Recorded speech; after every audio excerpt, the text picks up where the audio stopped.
So good afternoon, ladies and gentlemen. It's so lovely to see all of us back, right? After a 2-year hiatus or 2-year battle with the pandemic, did we win it? Well, I'm not sure, but we are used to it and we know how to live with it, right? And here we are today, after a 2-year hiatus due to the COVID-19 pandemic, with such a lovely setting, a lovely venue here, such a great stage, and we're all back here. I think we need to applaud ourselves for beating the pandemic. I stand corrected, for living with the pandemic and learning to challenge it and coming back today here again. Ladies and gentlemen, can we start with a loud round of applause, please, for ourselves?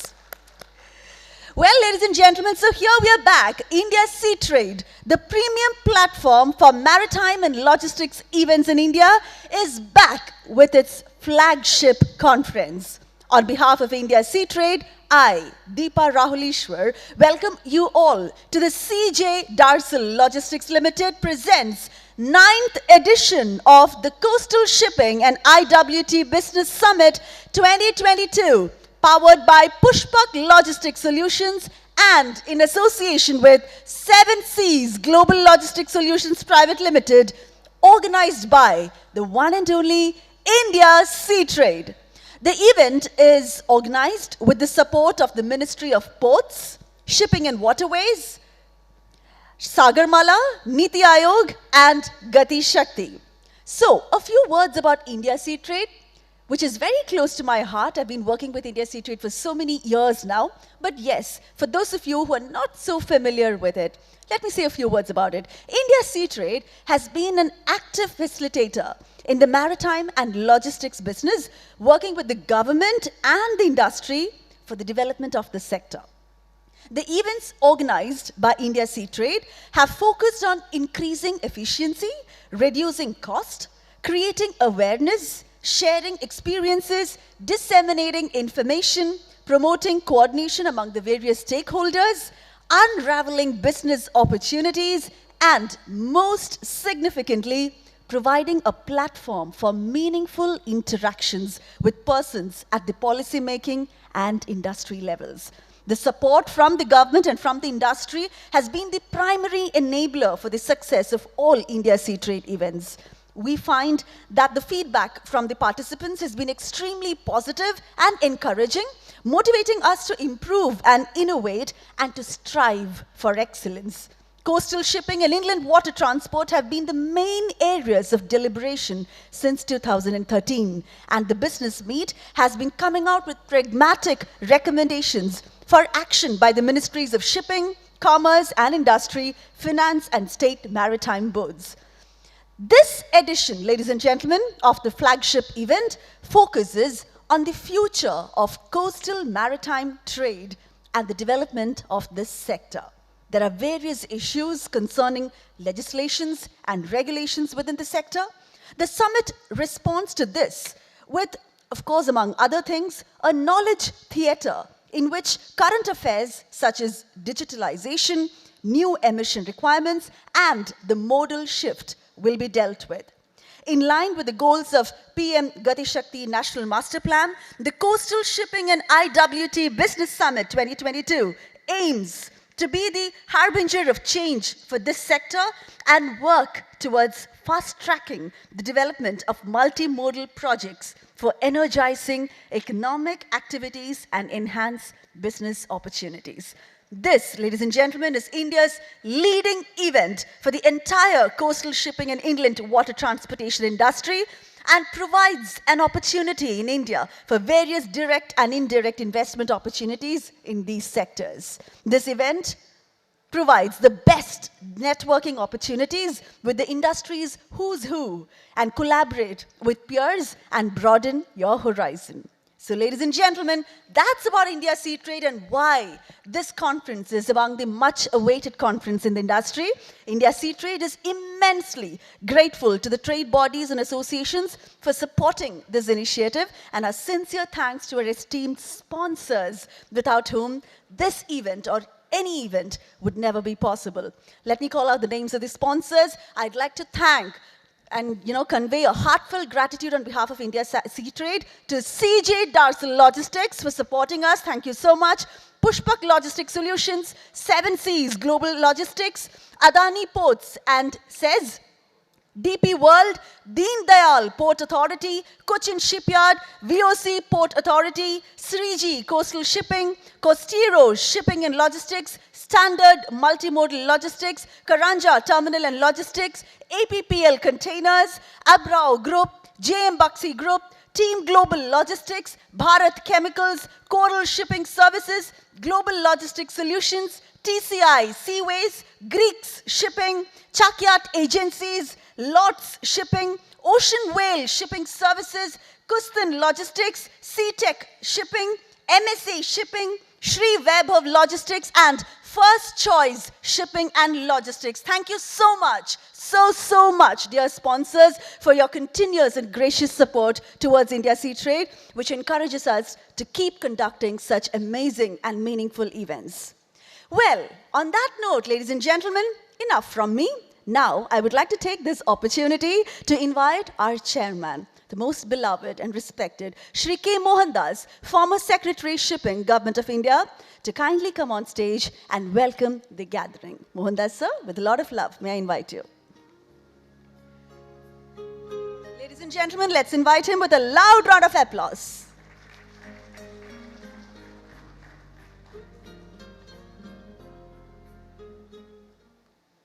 Good afternoon, ladies and gentlemen.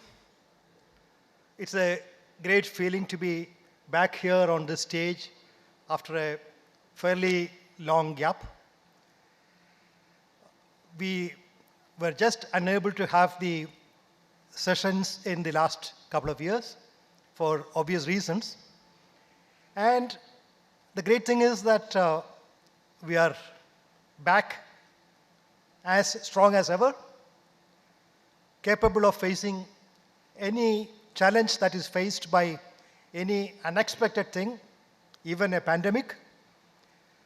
Things are getting back to normal, and hopefully the upward journey which has started in the economy will definitely reach the heights that all of us and our government would want to reach.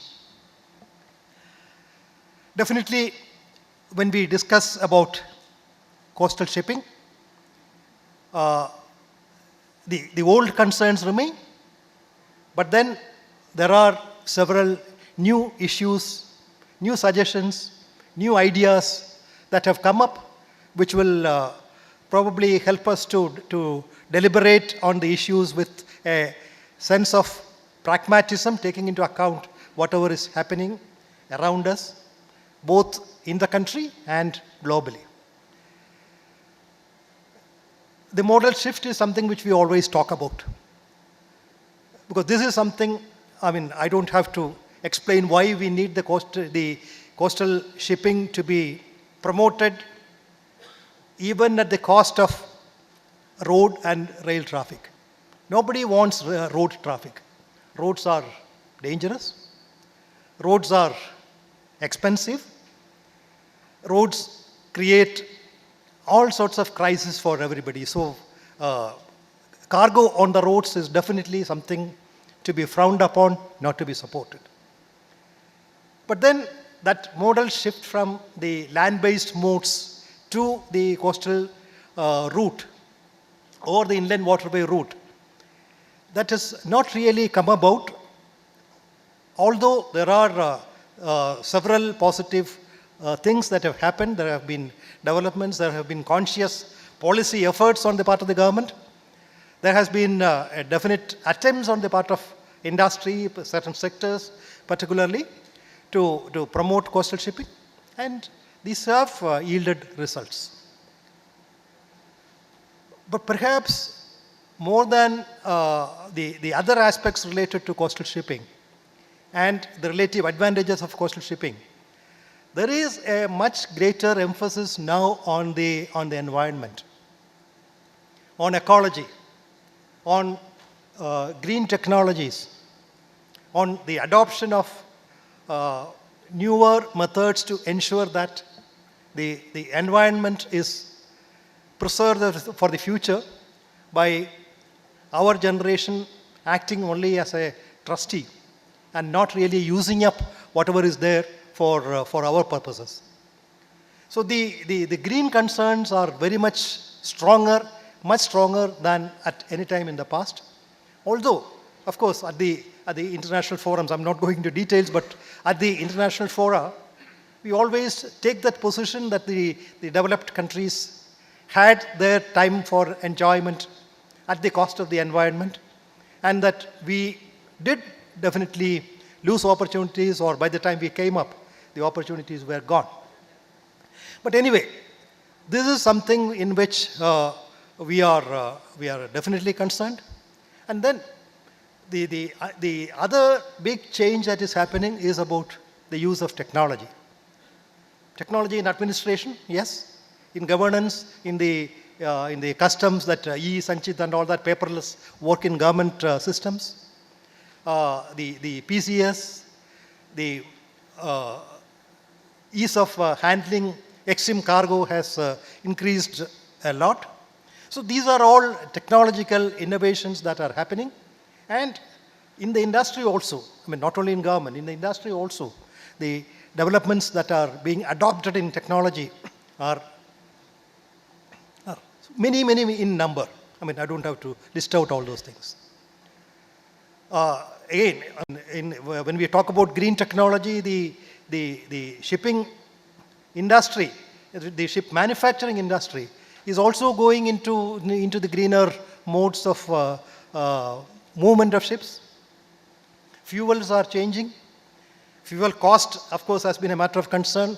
But if you are going in for electric vessels or for fuels like hydrogen and all that, it's an entirely different world.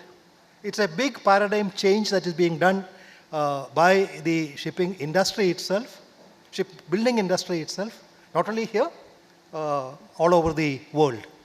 And our own shipyards are capable of delivering environment-friendly vessels to the rest of the world. So, with all this, now that the economy is back on track and things are normal, exports are going up, probably not to the level that we would have liked it, but definitely exports are moving up. National production is moving up. So all these things are happening. And obviously, the logistics sector, which is dependent on the rest of the economy for its activities, because logistics is not a standalone activity, it cannot exist by itself. So the growth in the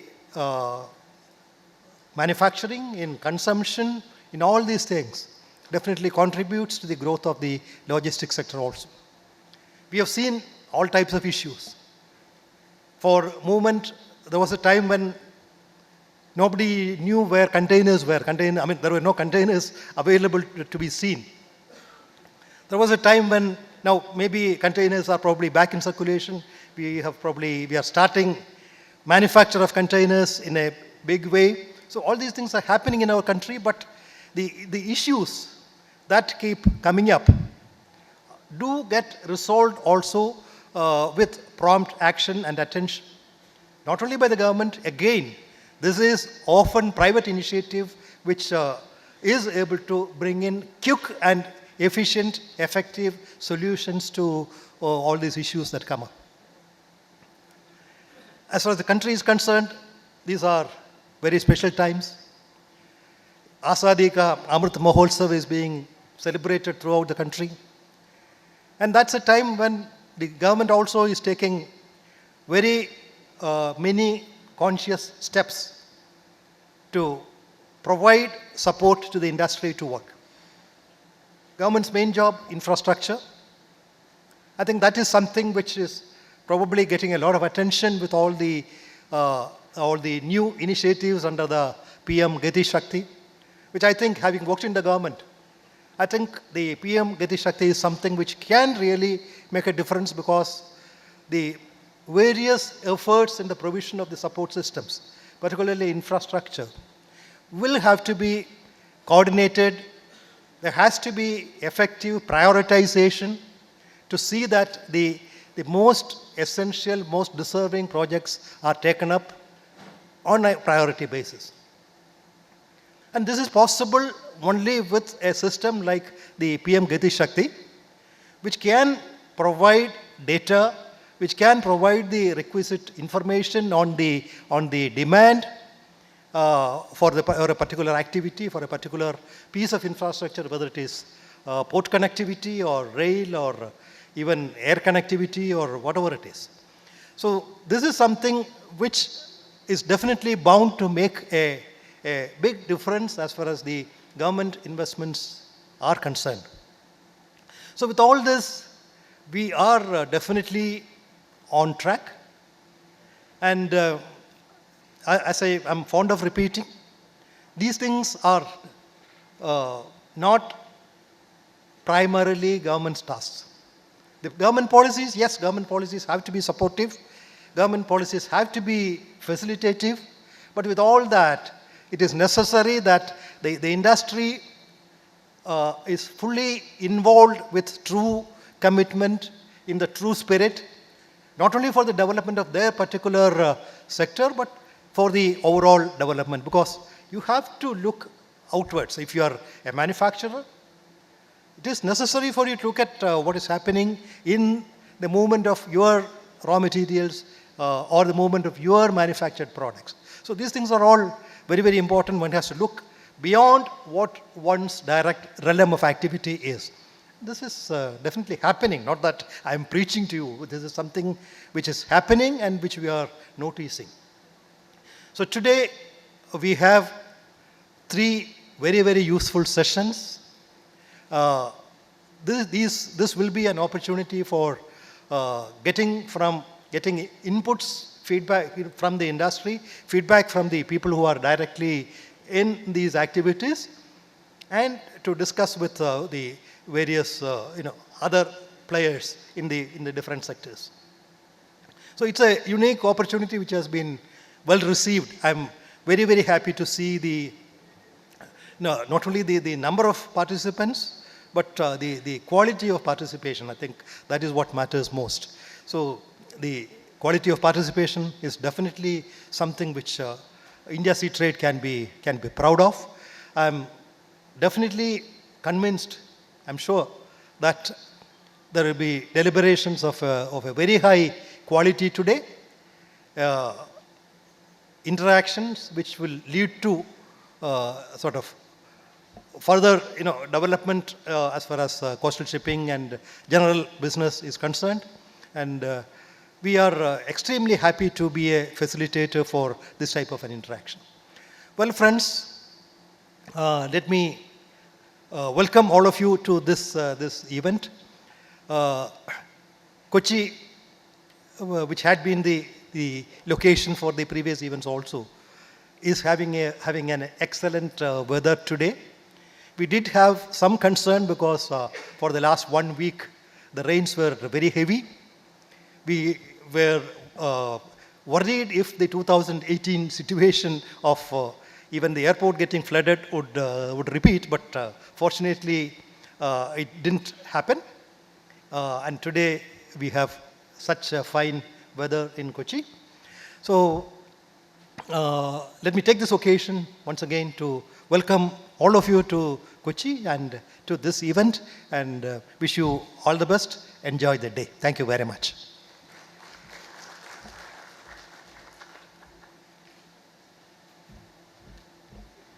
Thank you so much, sir. Your words always gives us a lot of encouragement and reassurance. So thank you so much. So on that positive note, let's get started with the first session. Once again, ladies and gentlemen, welcome to CJ Dassel Logistics Limited presents 9th edition of the Coastal Shipping and IWT Business Summit 2022, powered by Pushpak Logistics Solutions and in association with 7 Seas Global Logistics Solutions Private Limited, organized by India Sea Trade.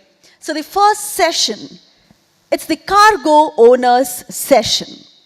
And the topic, prospect of Indian coastal shipping and inland water transport sector and challenges in supply chain and logistics.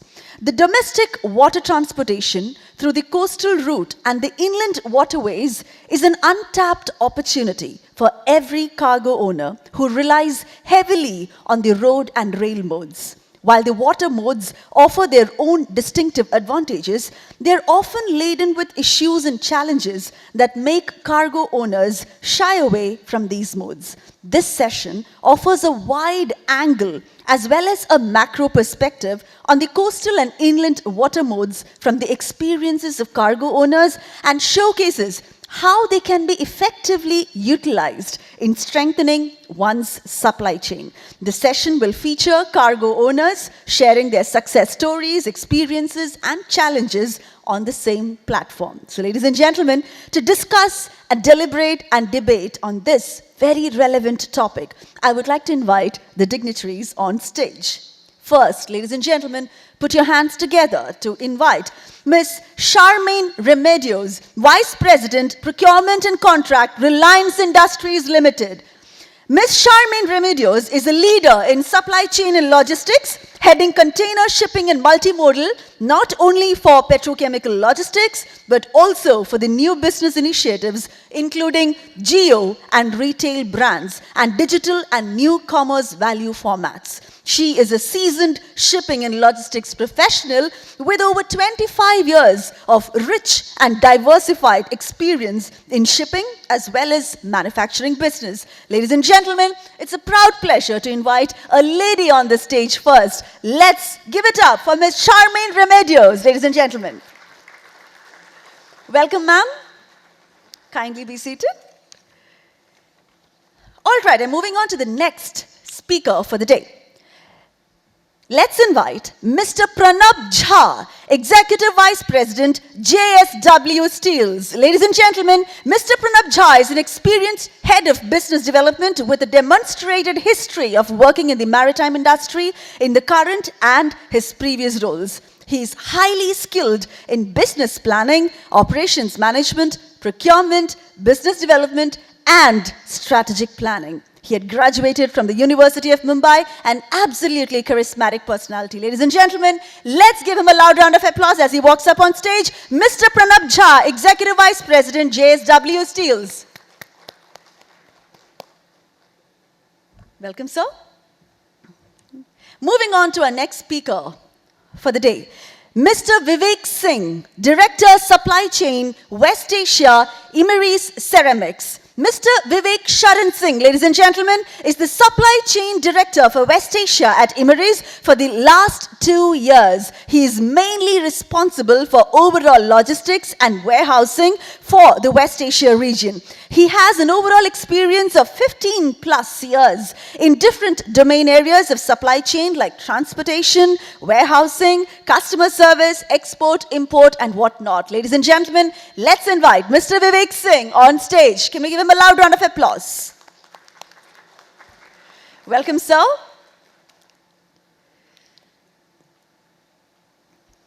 Kindly be seated, sir. Moving on to the next speaker for our first session. Mr. Israr Ahmed, Regional Chairman, Federation of Indian Export Organization and Managing Director of Farida Group. Mr. Israr Ahmed is one of the promoters of Farida Group. The group manufactures shoes with manufacturing operations in India, Ethiopia, and Bangladesh. He holds an MBA from Boston University and has an experience of 23 years in the export business. He is also the chairman, FIO, Southern Region, Council of Leather Exports, and Director at Skill Development Council for Leather Sector. Ladies and gentlemen, let's give it up for Mr. Israr Ahmed on stage. Welcome, sir. Kindly be seated, sir. We'll move on to the next speaker with the first session, Mr. A. Rajagopal, Chief General Manager, Food Corporation of India.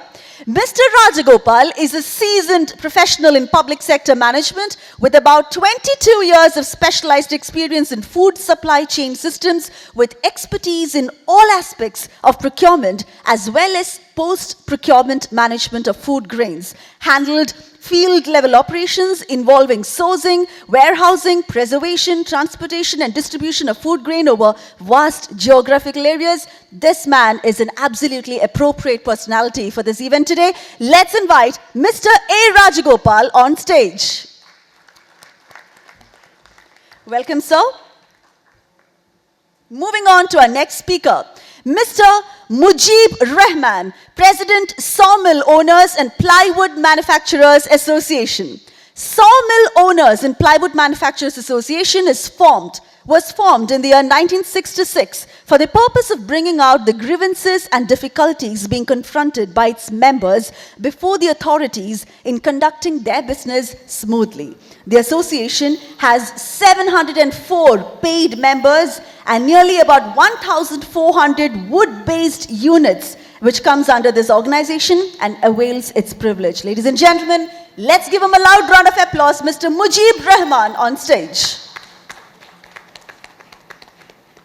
And to moderate the session, which is probably the most difficult part, I would like to invite Captain Mohit Chaturvedi, Head India Container Sales, Adani Ports and Says Limited, on stage. Ladies and gentlemen, with over 15 years of experience in ports and logistics domains, Captain Mohit Chaturvedi has acquired considerable expertise in the various aspects of the ports, shipping and logistics and infrastructure industries.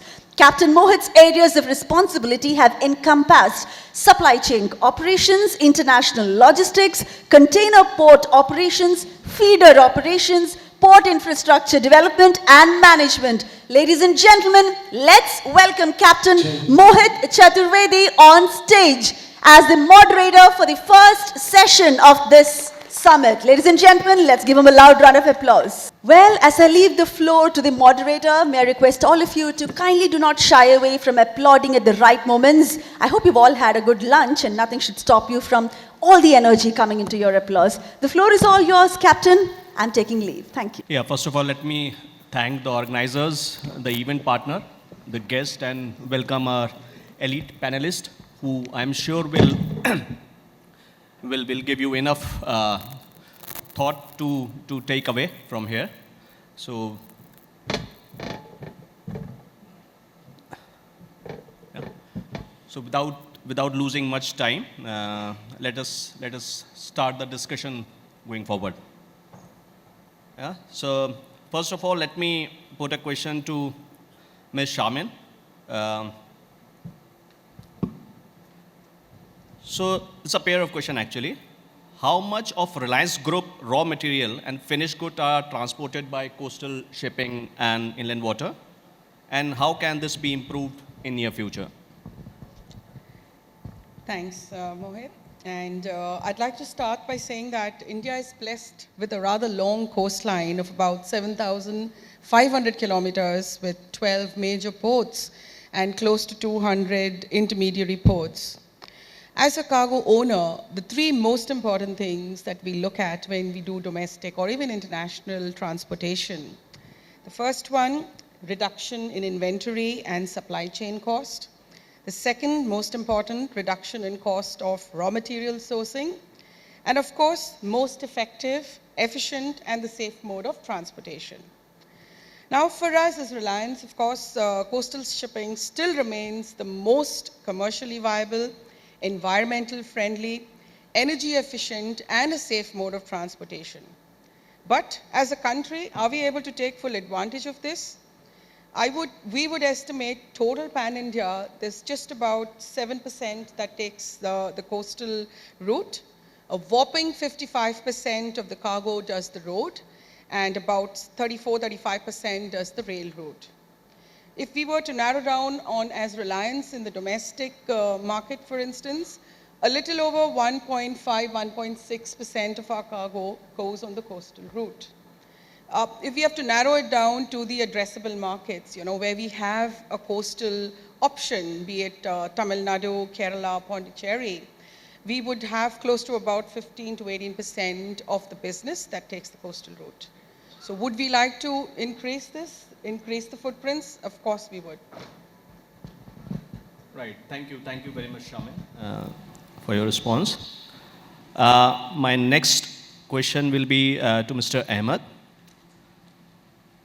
The first one is, what are the activities that FIO is currently involved in or gearing up to be involved in helping exporter to use coastal shipping or inland water transport? And the second, from an exporter's perspective, how can the supply chain challenges be reduced while using coastal shipping or inland water transport? Thank you, Mohit. First of all, I'd like to, thank the organizers for having us over from FIO as well. Actually, before I came to this meeting, they had actually said, oh, it's a logistic meeting. What are you doing in this logistics meeting? And I actually said, it's like a patient, it's like a doctor and a hospital, in the sense that logistics and ports, shippers and posts are the doctors and the hospitals, and we are the patients. So whatever happens there affects us exporters quite a bit. So if that's a direct relationship to what happens, right?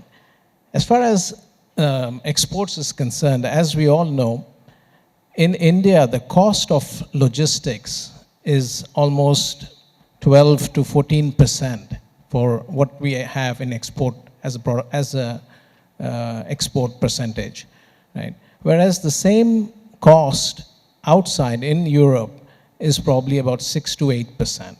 So this is a huge difference that is there.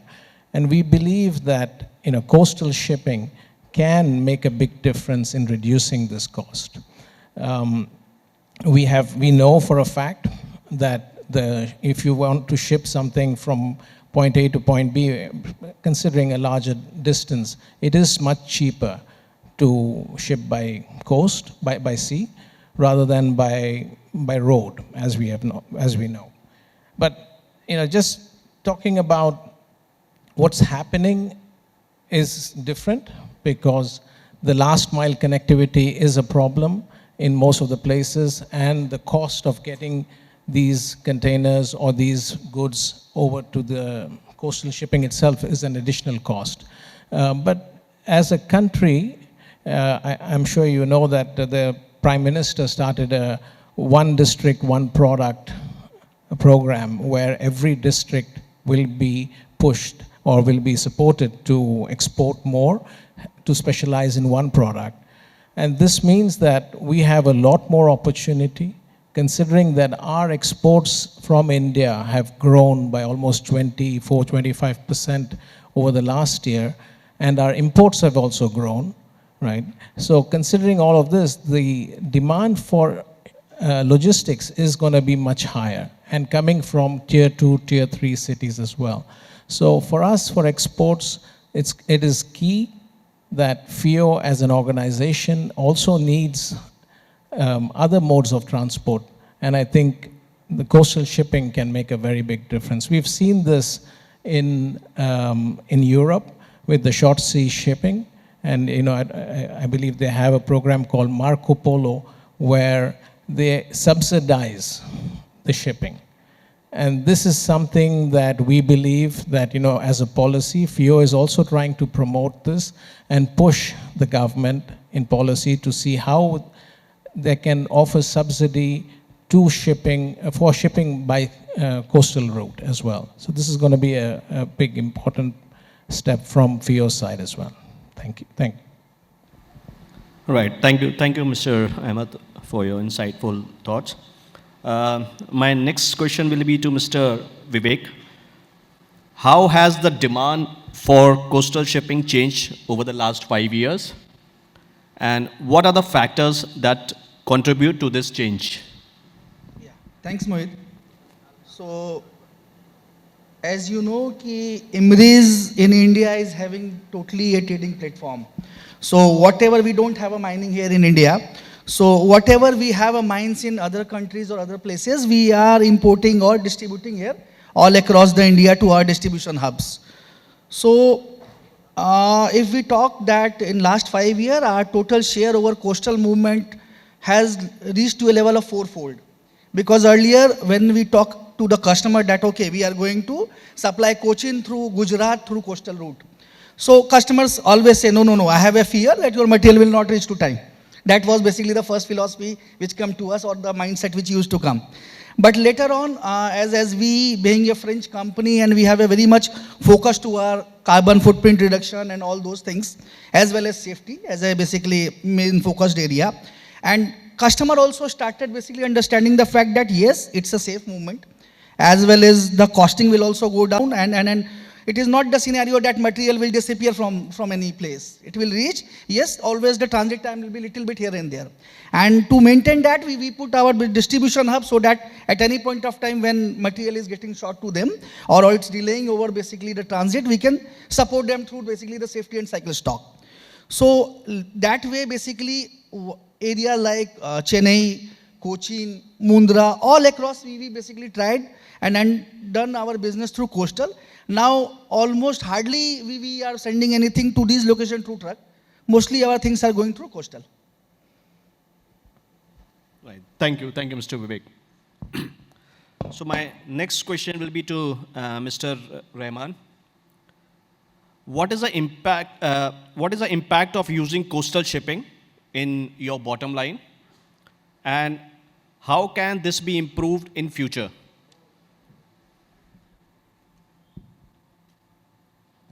Thank you so much to invite me in this occasion. And this coastal shipping, definitely it is that the expense will come down. No? That we are using this coastal shipping, definitely the expense will come down. Actually, now, recently only we have started to use this coastal shipping. And mainly that our plywood products are exporting to other countries. But for that, we are using that sea. By sea, we are exporting our plywood products, mainly to GCC countries. And huge quantity of our raw material we are importing, near about 300 to 400 40 feet containers per month we are importing from China, Malaysia, Burma, and Gabon. That in domestic market, just now only we have started to use that coastal shipping. Definitely the expense will come down if you are using. And we are having so many complaints that when we are using this transportation by sea, that from customs and port, so many complaints are getting from our members that I am having that can I read that complaints now or after? No, I mean, yeah, you can address them, because one part of the question is that how to improve this. Yeah, can I read the complaints? Yes, please. Some complaint from our members. Yeah. First complaint is no response from customs for the clarification sought. It appears to the trade that the customs department should also exercise an advisory jurisdiction. Most of the importers and exporters are not experts in customs classifications, may not be aware about the exemption benefits available for the product, conditions to be fulfilled against some notification schemes, categorization of the product such as free, restricted, prohibited. Various compliances to be fulfilled under different laws such as PQ, FSI, BIS, etc. This is because there is no system in place which would show all the restrictions, compliances in a single window. Moreover, it is a general complaint of the trade that customs will not respond if some advice is asked for before the import or export. It is the general view of the stakeholders that the department is more interested in issuing show-cause notices than in advising the trade before the import or export, at least to those members who are seeking for it. Second, PM's policy of ease of doing business is not getting transmitted to the officers. The trade in general also wants to bring it to your kind attention that the Prime Minister's policy, ease of doing business, is not getting transmitted to the officers concerned. Nowadays, an entrepreneur needs more time for statutory compliances than doing his business. The outlook of the officers as if all the exporters, importers are tax evaders should be changed. They should be able to identify the actual culprits. In almost all cases, majority of the officers are forgetting the fact that they are appointed to serve the public and not to harass them. Third one, withholding the import-export consignments of flimsy, honest reasons.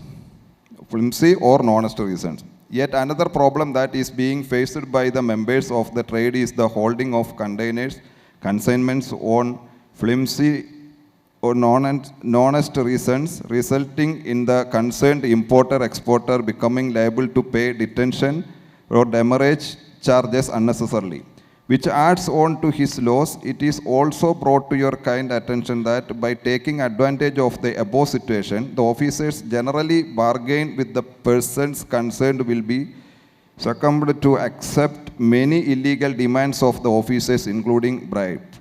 It is also brought to your kind attention that if any complaint is made either verbal or in writing to the superior officers, they will ask for specific case with the name of the exporter or importer. Most of the members of the trade are reluctant to give such a specific complaint as the officers as a caucus will target him and see that all his future business is taken for a ride.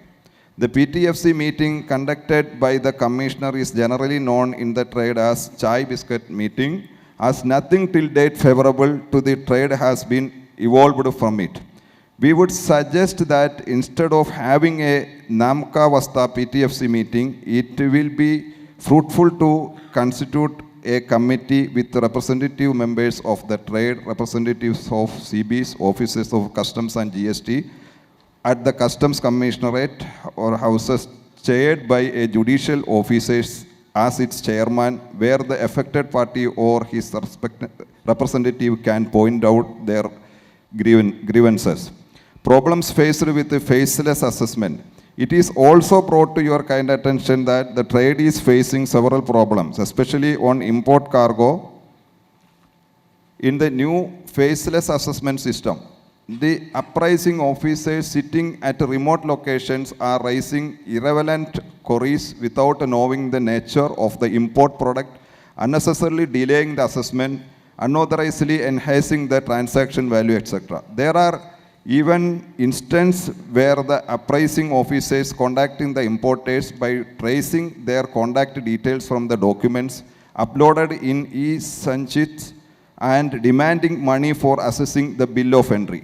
Since the details of the importer-exporter are available in the documents uploaded, it is doubtful as to whether the new system of faceless assessment is foolproof and will meet the intention behind introducing it. Non-availability of customs officials at CFSs. Yet another problem faced by the trade is the non-availability of sufficient officers at the CFSs. In Cochin, the imported cargo are moved from the port to the CFS for the completing the customs formalities. The delay in completion of the customs formalities and issuance of out of change is resulting in incurring of detention and CFS charges by the importers. It is also brought to your kind attention that the available officers, not all the officers, posted at the CFSs are attending the office very late and are not following the working time as fixed by the board. This is also creating delay in clearance of the import and export consignments. High cargo handling charges. Cochin port is now the most expensive port to import or export goods in terms of the handling charges being collected by the port. Adding fuel to the fire, now the container terminal authorities have introduced an additional fees ranging from 900 to 1,200 as terminal handling charges, and also had demanded rupees 50,000 each from all importer-exporters as caution deposit for handling their cargo. All these fees and charges had made Port of Cochin the most expensive port in the country. This is also another reason for goods being diverted to other South Indian ports apart from the surging container freight charges. These are the issues. These issues stated above are immediate response, which we received from few of our members and importers. Right, thank you, Mr. Rahman, for your feedback, and I'm sure it will be noted or conveyed to the relevant authorities and will be taken care of. Although one thing I can definitely say that with coastal movement growing multifold, I think there are some things we are doing right, and we need to continue to do that and take the feedback in a constructive manner so that we can increase the output and the efficiency of our ports as well as the transportation. So my next question will be to Mr. Jha. First of all, as a big user of coastal shipping and inland, what has been the experience so far? I mean, that will also probably answer some questions of Mr. Rahman, whether you are facing the same or do you see some better prospect and silver lining. And second will be, how can the share of these water transport modes be improved in near future? Yeah, thank you, Captain Mohit. So as JSW, I think we are one of the largest in terms of raw material movement on the coastal, if I can use. That primarily is basically raw materials, not much in terms of break bulk and containers, although do we have a share of a substantial share in terms of steel and other products on the coastal movement. Just to give you a background, I think in the core sector, JSW is one of the largest steel and power as well as cement manufacturers. And on the coast, until last year, we used to move close to 8 million tons of cargo. And primarily that used to be from the East Coast ports into our ports on Bombay and on the West Coast. We used to have substantial movement of steel moving from Mumbai area into Gujarat area, as well as also to East Coast, Chennai and Cochin. Now, over the last couple of years, we had some plant expansions which have happened. That has increased the volume of coastal trade straight from 8 million to almost 35 million tons, which as JSW. And one of the challenges when we were looking at one of our plant expansion at close to Mumbai or close to Alibag, there is a plant of JSW at Dolvi. And that was almost adding capacity, doubling its capacity. And the challenge, because it's a riverine-based port, the challenge for us was to move the cargo to the plant. And we actually used coastal shipping to good effect. And we went in and ordered 18 ships, which are basically bulk carriers, small ones, to dedicatedly move the substantial cargo into the plant.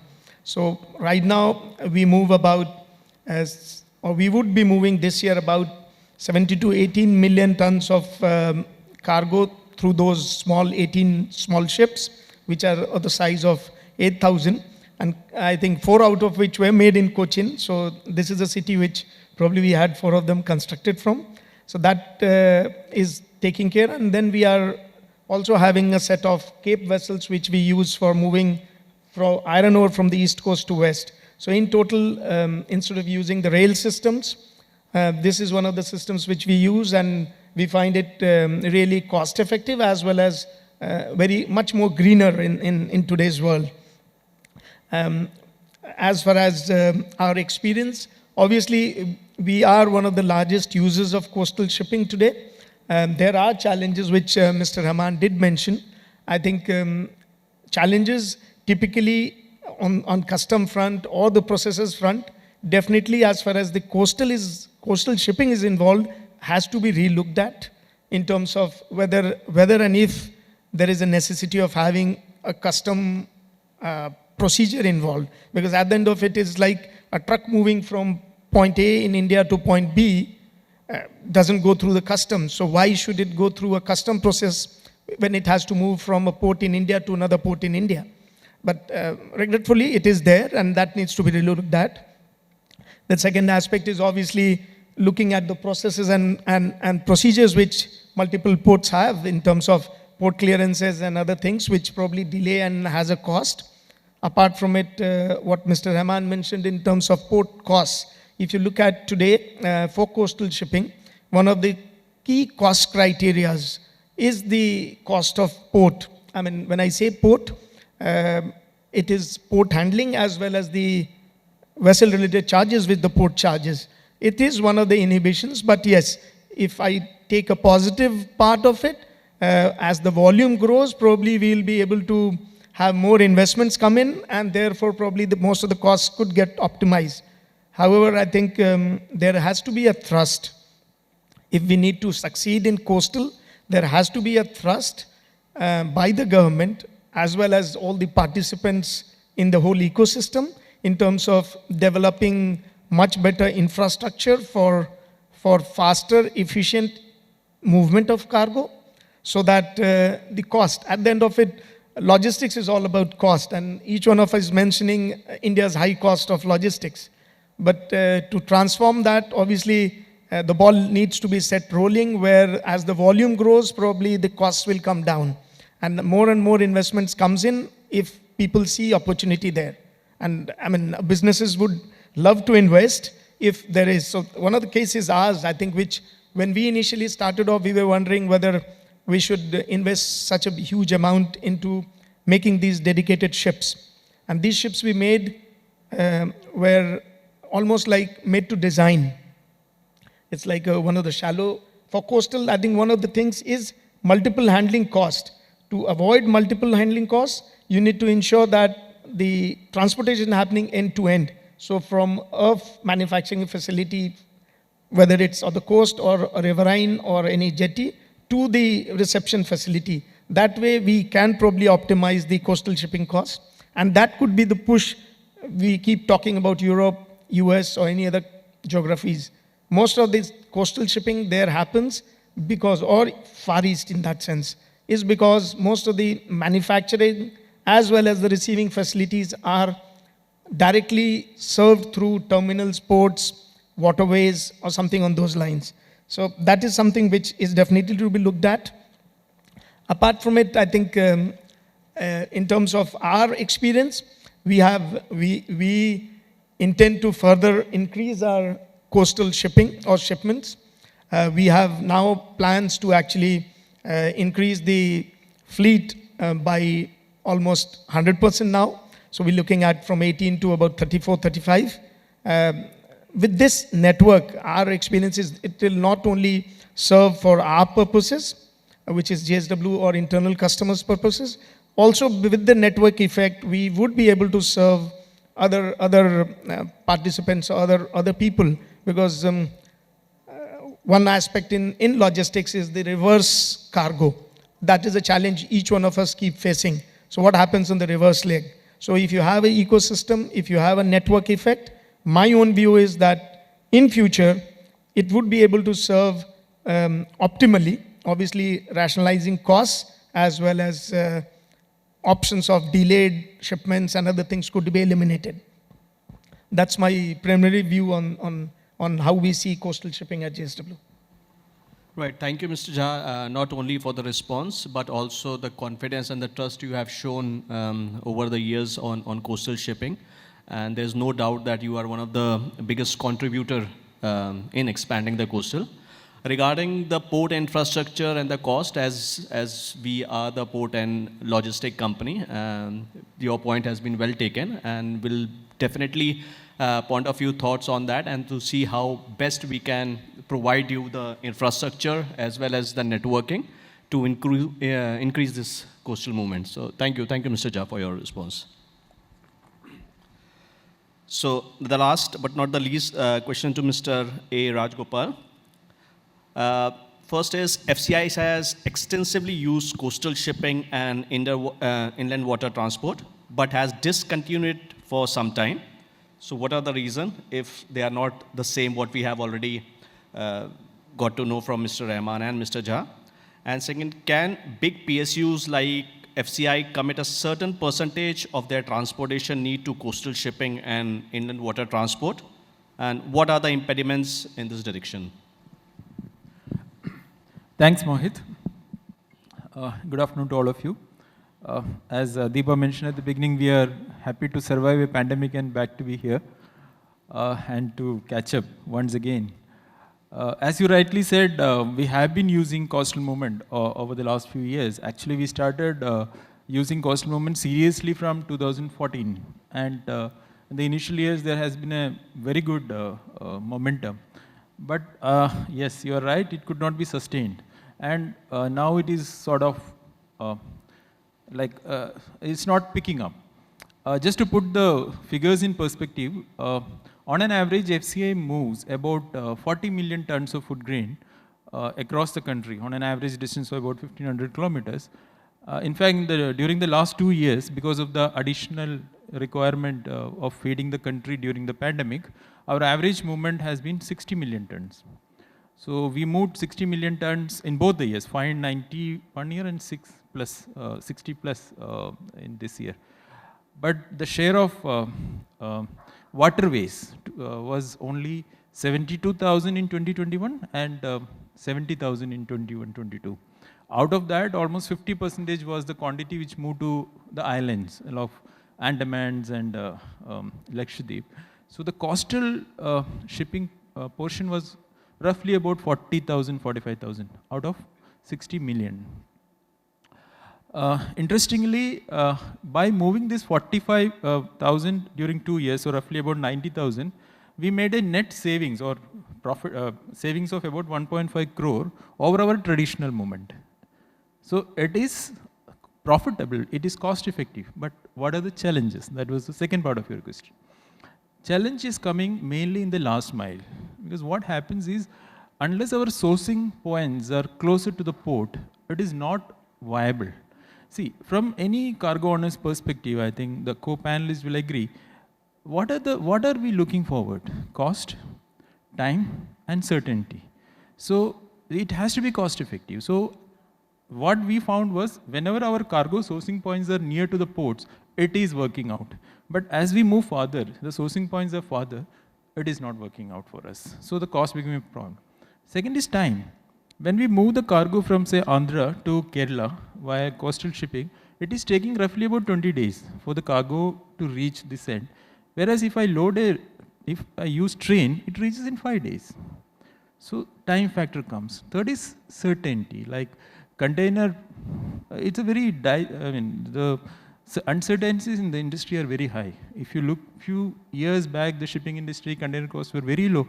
Then suddenly there has been a change in the situation. So as a cargo owner, and that too when we handle this kind of a sensitive cargo, where we cannot afford to have a stock out situation or a delay in ensuring delivery at the other end, this challenge is there. So unless these issues get addressed, I think it will be difficult to scale it up. Similarly, since you touched this, we use the waterways also. We try to move cargo from Patna to Pandu port in Assam using the national waterways route. It took us 30 days for that moment, and it was very expensive to our normal movement. So unless there is some definitive advantages which has to come through some innovative logistic planning and optimization by the industry, I think there are challenges in scaling it up. Right. Thank you, Mr. Rajgopal. I'm pretty sure that we'll be able to see more of FCI cargo moving on the coastal shipment, whereby we do know that it is cost effective. Only thing we need to improve on is what I get a gist from your answer is that the first and the last mile connectivity and a bit of certainty, which I see with the government approach of developing road and rail. I think that will be a big enhancement very soon, which we need to see. And as you rightly said, it cannot be dependent only on one mode of transport. Unless we have a synergy between road, rail, and water, we'll not be able to take a due advantage of such a big and robust coastline. So I think we all agree on that prospect. With that, I would thank all the panelists, and I think we have saved some time for the questions. If any of our elite guests have any questions to our panelists, we have some time, I think, to attend that.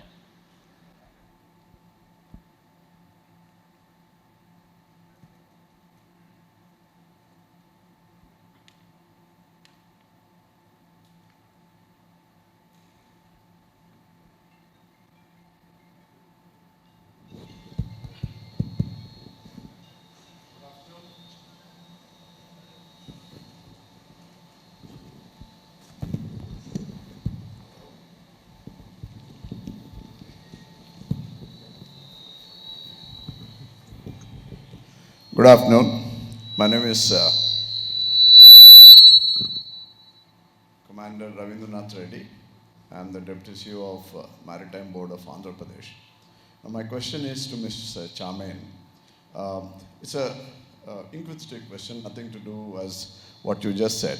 Because you're dealing with the retail and the various different products of Reliance, was there a challenge you faced because of the nature of the cargo and the parcels you had to transport through the coastal shipping? Because, one second, I'll explain the question. Most of the shipping in India right now through the coastal area, like Mr. Jha has said, is into bulk. He is doing the majority of the shipping that we are talking about coastal movement is into bulk. But then, majority of the movement of cargo which crisscrosses India is not just bulk. A lot of cargo which we would like to migrate from roads and train to the sea, waterways is not in bulk. They're going to be in smaller quantities. Now, unless you get them to aggregate and move to coast, we are not going to make coastal shipping a success. Now, you are the only one out of all these people who are doing into small parcels also and different kinds of products. So do you face a challenge there, trying to use coastal shipping for all your products? Hello. Thanks. So primarily, so far as our coastal cargo is concerned, most of our petrochemical volumes is what moves on the coastal trade. In terms of the biggest challenge, of course, is the lead times when it comes to the coastal cargo. And also the fact it's further compounded by, the EXIM trade has been extremely gained in terms of traction, in terms of the rockstar P&Ls that we've seen. So a lot of the time, it gets further compounded when you have vessel omissions, ports not being called. All of these delays the entire end-to-end movement. So from our perspective, transit time is the key. Some of our petrochemical products as well, in fact, due to the transit time, do not take the coastal route. So our aim, our internal push would be to ensure we build that kind of confidence, within Reliance, of course, that there is this entire ecosystem which is keen to focus on cleaner green energy because it is cost competitive, no doubt about that. But in terms of reliability, in terms of building confidence, we still have a little work to do, as an entire industry and also internally. So to answer to your question, not a lot of the transit-sensitive cargo would take the coastal route as we speak. Thank you.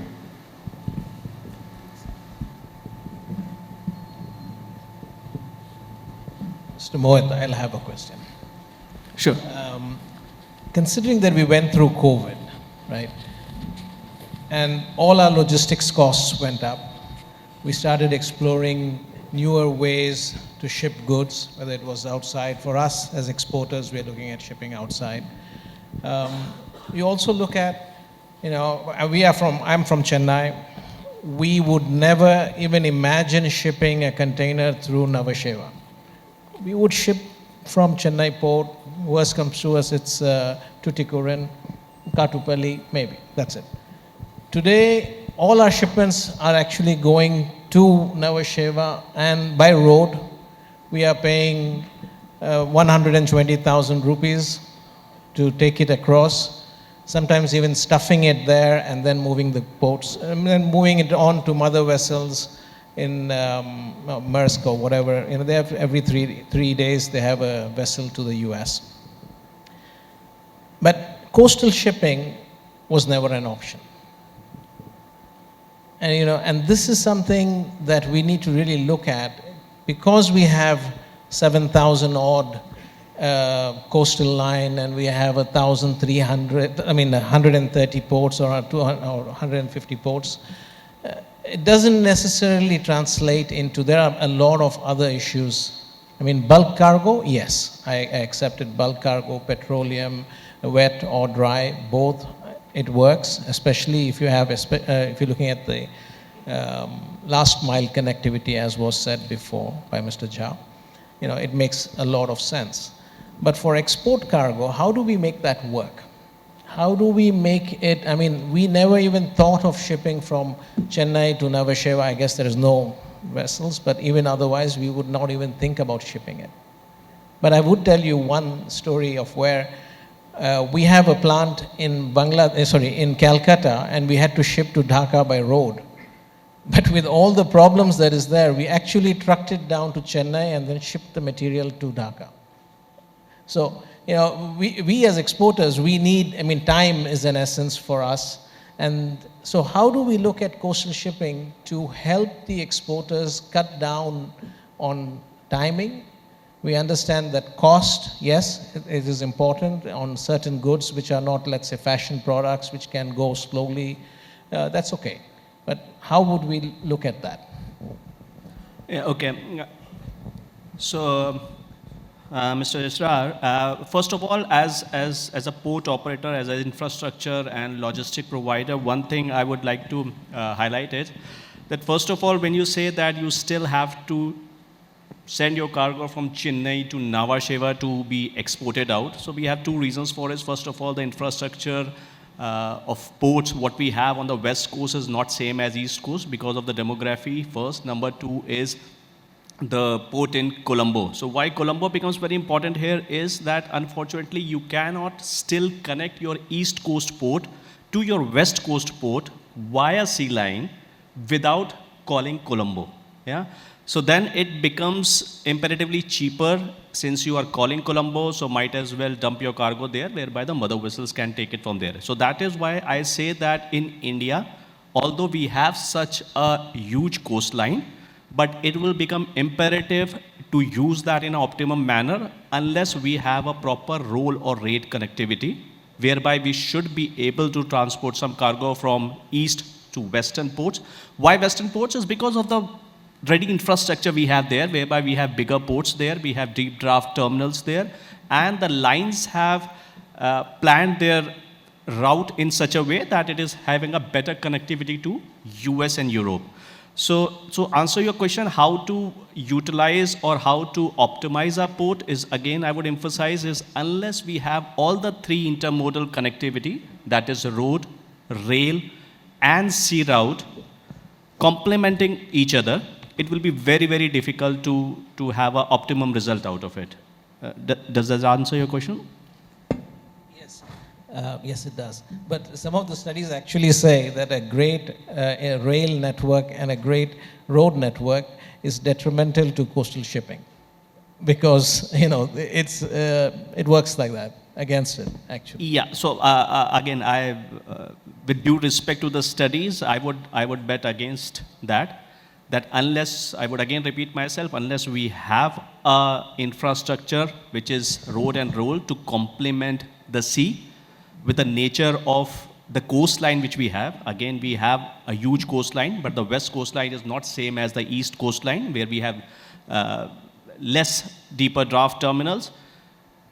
We don't have a connectivity. Our east coast port can bypass Colombo and take a shorter route and turn from Trivandrum and come to west coast. It will be impossible to have an optimum service provider unless we take road and roll in the network. And fortunately, unfortunately, that is a limitation of our coastline, what we have, and we need to, find a method to optimize it in the best possible manner. Mohit, just to add to your point and the discussion, carry on the discussion, like I fully agree with you, like integration, this multimodal system has to come in place if you want to take it further, because as I was mentioning, the first mile, last mile issues are there. If the two-side cargo movement can be ensured, to a large extent this problem can be solved. For example, when I was in Andhra Pradesh, when we were handling this operation, there was some discussion, I don't know whether it is still there, at that time, there are a lot of cashew processing units in Srikakulam district, that area. They were getting the raw cashew imported to Cochin port and was using coastal route, they were taking it to or some other route, they were taking it to Srikakulam. Whereas we were moving stocks from same Vizag back to Cochin. So if we can optimize these kind of movement, like something is going from Cochin to Vizag and we have a cargo to move from Vizag to Cochin. So this kind of optimization, if it happens, this last mile, first mile issue can be addressed, and the overall cost can also be reduced. So maybe industry also need to innovate, and think beyond the normal kind of situation, and any kind of cargo and I think a lot of containerization is happening, and we are also, as FCA is also looking at containerization seriously. Like, we are trying to move into more of containerization because it reduces multiple handling for us of the grain bags. So if more containerization happens, so this kind of to and from movement using the same containers can substantially reduce the cost, and it can optimize all kind of transportation systems, whether it is road, rail, or coastal shipping routes. Yeah, true, Mr. Ragopal. So yes, what I was saying again, that with the government showing keen interest in container manufacture in India, I think that one thing will be sorted out, because today, if you ask me, we are 100% dependent on the containers which are coming from elsewhere, and which, again, I mean, not blaming the lines, but they have a decision making, and they will do it for their commercial reasons, to whether to use those containers for the coastal or not, or same with the lines and the ports. And like I always say, the rail, road, they are competitor, but to get the best product out, this is what we have seen by the shipping lines post 2008, and we are seeing now. Unless the competitor becomes the collaborator, you will never be able to achieve your desired results. So seeing roll and rate as a competition, there is no harm, but also we should have a hindsight to see them as a collaborator and get the best result out of it. Good afternoon. May I ask a question? Rather, more than a question, I think I would like to share some information to this august audience here, comprising of port operators, cargo owners on the stage. I will introduce myself. Basically, I am A.M. Shrikant, the country head of VSNB Containers Group. Quite a few of my friends are in this august audience here. The fact is, like, just for the information of the audience here, a lot of friends out here also, VSNB Containers has been appointed as the exclusive agent for ISG of Australia, Intermodal Solutions Group. See, all over the country, wherever we attend events, people talk about cutting down logistics cost, etc., first mile, last mile. This is the usual. But I would probably, after the sessions are over, talk to a few people, right? We've got something called a new concept. It's mined, sealed, and delivered. That's a punchline of this Australian company. We've been appointed, as I said, the exclusive agent. And just about 60 days ago, so I have started promoting this to CTOs, to port operators, to probably the train operators, all these people. And I would like to say that probably within a span of a year or so, we expect some radical change and people to start using this facility. I'm just giving this as an information, not as a publicity or an advertising campaign, you know. So I'll talk to the gentleman, like Mr. Rajagopal said, two-way container movement surely makes sense. And this service, what I'm talking about, has been time tested in South America, Brazil, Argentina, South Africa, for the mining industry, as for the moving of bulks, like food grains. I'll share the details later to whomever I would like to meet. Thank you all. I think it would make a big difference to the whole of India in terms of logistics. Thank you. Thank you, sir. Do we have any other questions, or?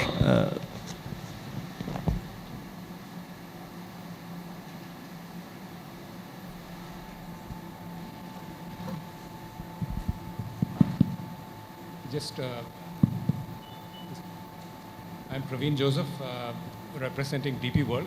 I just wanted to try and address Mr. Israr's question about, the movement from Chennai to Navasheva by road. So I just wanted to highlight that that kind of movement between ports in India happen quite frequently.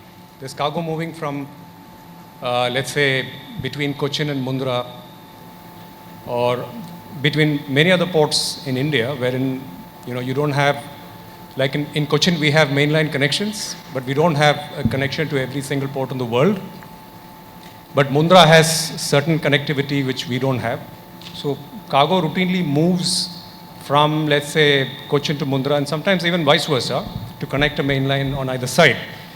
Now, to move cargo from Chennai to Nhava Sheva by sea, it needs a coastal connection between Chennai and Nhava Sheva. That's all it needs. At the moment, it may not be there, but if there's a demand, that can be set up. Even now, even if there is no direct connection, there is a transshipment connection via an Indian port. For example, your cargo can go from Chennai to, let's say, Cochin, and get transshipped onto a vessel from Cochin to Nhava Sheva. That's because Chennai does not have a direct connection to Nhava Sheva. So it's quite possible. Right now, there is no critical mass to move a vessel directly from Chennai to Nhava Sheva. But whenever that critical mass happens, that's quite possible in coastal shipping. And it can happen at a cost which is cheaper than what you mentioned, what you spent on road. And it's a matter of time. I agree with you, Joseph, because I mean, my main question is not about us moving the cargo from Chennai to Mumbai. This is for the others. I mean, I had a discussion with him earlier today as well. So, but the fact is that there are no connections from Chennai to Nhava Sheva. One, the time even if we did have, how do we address the time it will take? How do we address the shifting of cargo from one ship to the mother vessel? You know, how efficient is it going to be?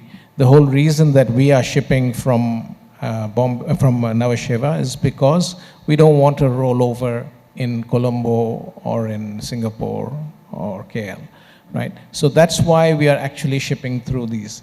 Now, this is where when I said before that we believe in FIO that we need the government to also come forward in helping subsidize this if necessary, because these kind of infrastructure interventions are required. As I had mentioned before, the governments in the EU got together and in the Marco Polo program decided that they need to support, where they have taken, if you had a long road journey, they would subsidize for you to move it through coastal.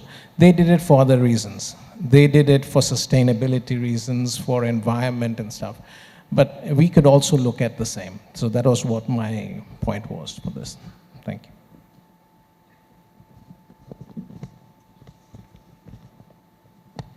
Actually, I had, this is Captain Jacob Thomas.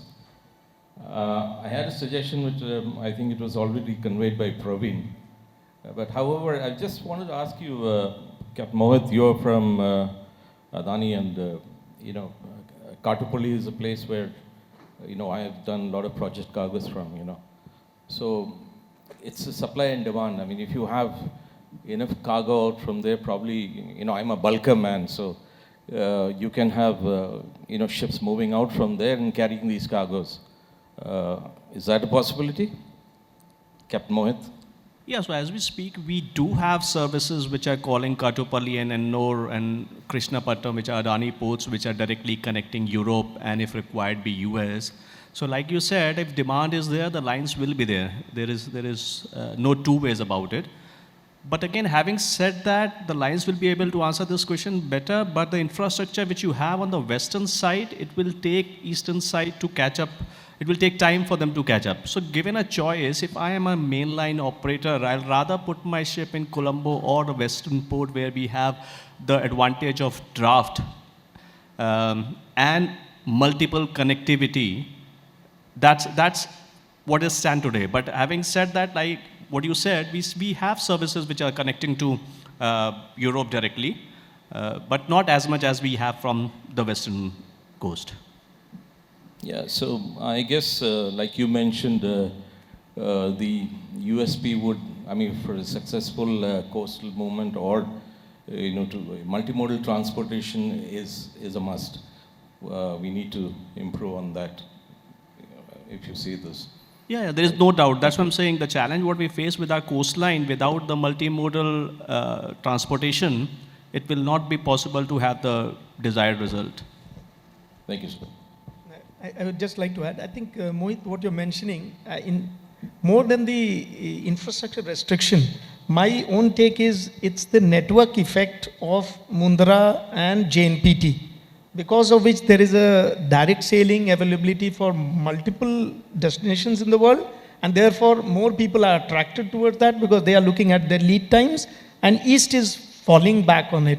In terms of infrastructure, obviously Adani taking over KPCL or even the Katupalli Ennore, I think has decent amount of draft if you compare with the JNPT terminals. Only problem is that critical mass of 4 or 5 million TUs, if it ever captures, probably these complaints of limited services would go away. That's my take.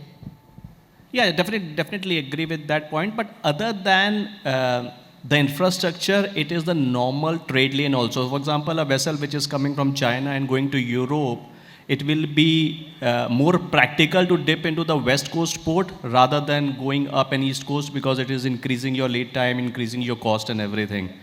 That is number one. Number two, when you already have an infrastructure in west coast, so I mean, whether we actually need that big infrastructure on the east coast or not, that need to wait and watch on that aspect.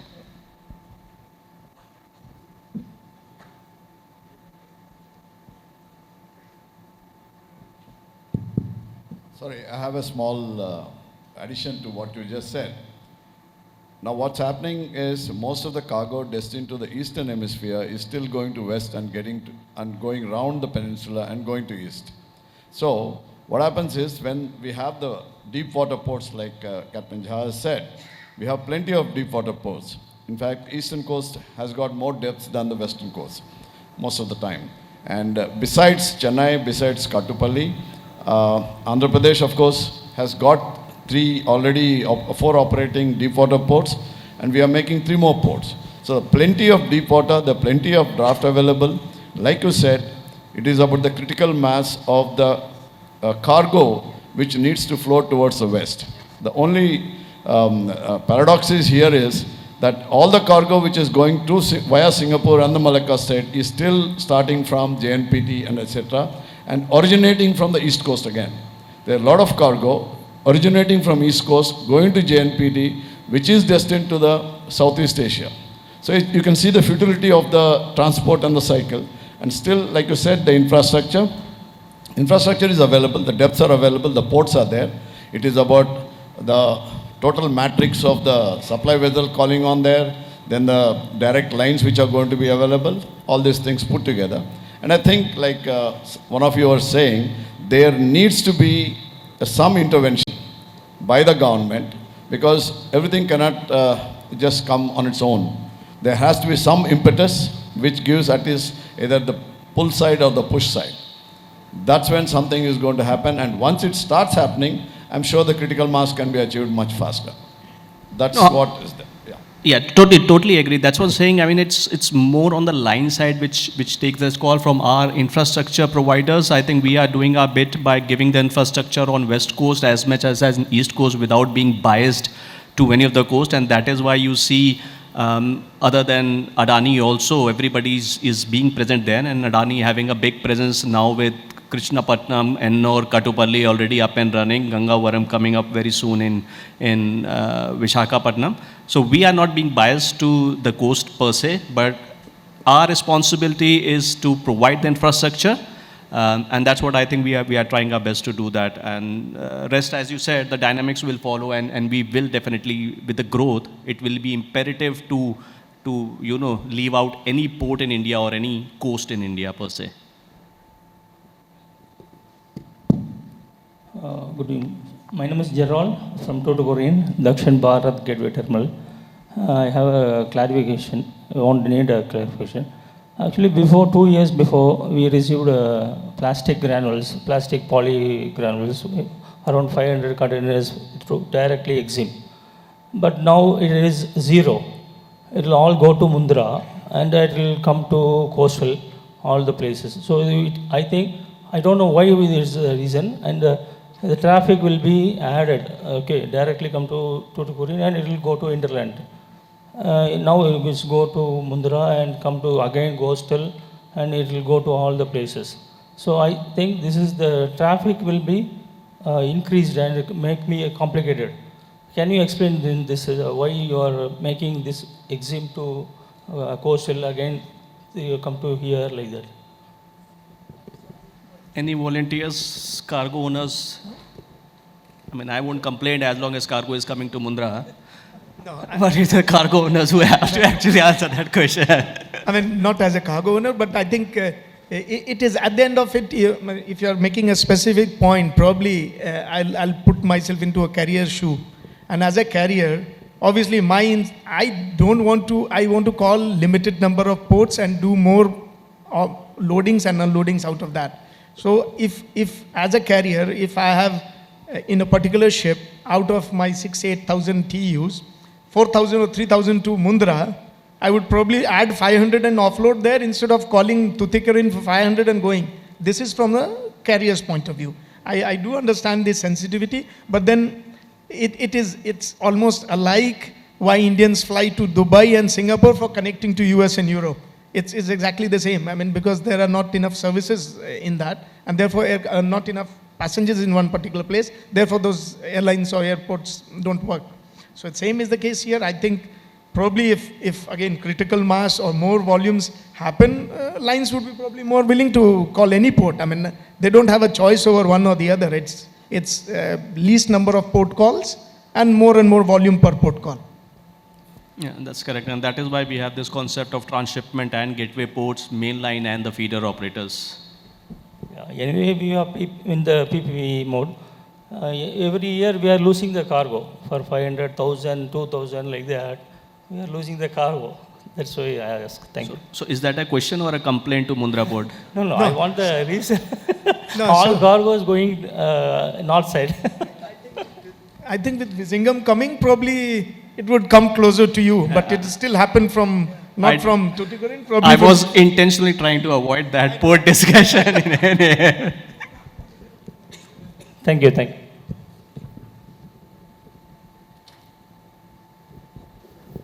Hi, good afternoon. Question to Mr. Jha, please. I understand you had built these 18 ships, barges, and it was a new design and there was no prototype of that kind of vessel also. And 4 of these ships you said have been built in Cochin and remaining were built in China. So when the first vessel came out, did you have any design problems which had to be modified and upgraded? And secondly, how do you compare the building in Cochin with China? Okay, I think as you correctly said, this was like made to design. So we actually carried out a lot of the computer simulation as well as real model simulations in China when we were doing this model building of these designs. So we actually carried out live full sort of design criterias into one of those test beds, and that's how we actually arrived at the design parameters or the engine propulsion and other technical parameters. So in fact, the story is we had made a few ships in Bangladesh. That was the first one. We did not have a very good experience, and that's when we probably thought we should relook at the whole concept. Not that the ships were any bad, but then there were certain technical challenges in those. As far as the design which we did in Cochin as well as in China, I think Cochin ones actually almost, I mean, we should be proud. When we ordered, actually it was more, we wanted to do a bit of Atmanirbhar Bharat, I think, and therefore we had gone for Cochin, obviously with slightly higher cost, but thankfully the Cochin vessels are equally good, and in fact, if I can say, probably performing slightly better than the Chinese ones today.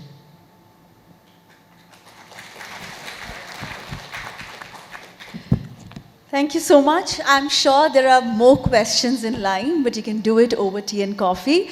Well, that was such an active discussion, I must say, a dialogue between both parties, and that's amazing. Thank you so much, all of you, and thank you, guests. But before we let you go, we do have a small token of our gratitude for all of you here.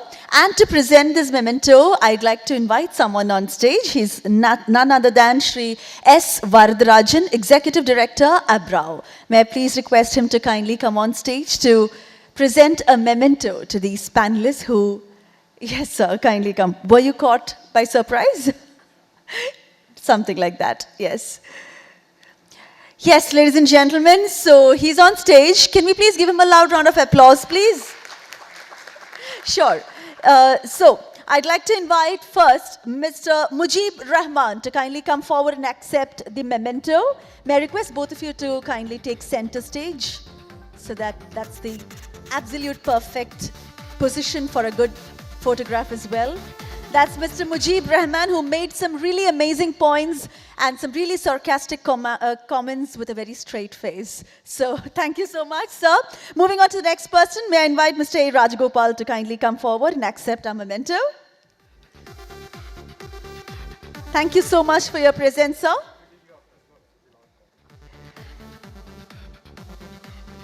May I now request Mr. Israr Ahmed to kindly accept a memento on behalf of India Sea Trade.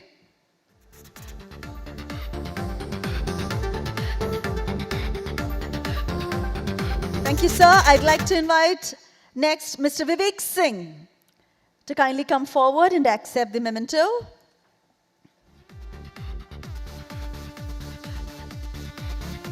Thank you, sir. Mr. Pranab Jha, may I request you to kindly come forward. May I remind you to please take center stage? Yes. Thank you so much. And I'd like to invite Ms. Charmaine Remedios to kindly come forward and accept our memento.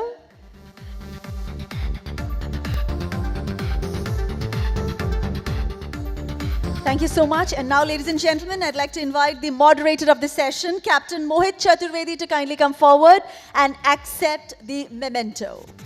Thank you so much, Captain.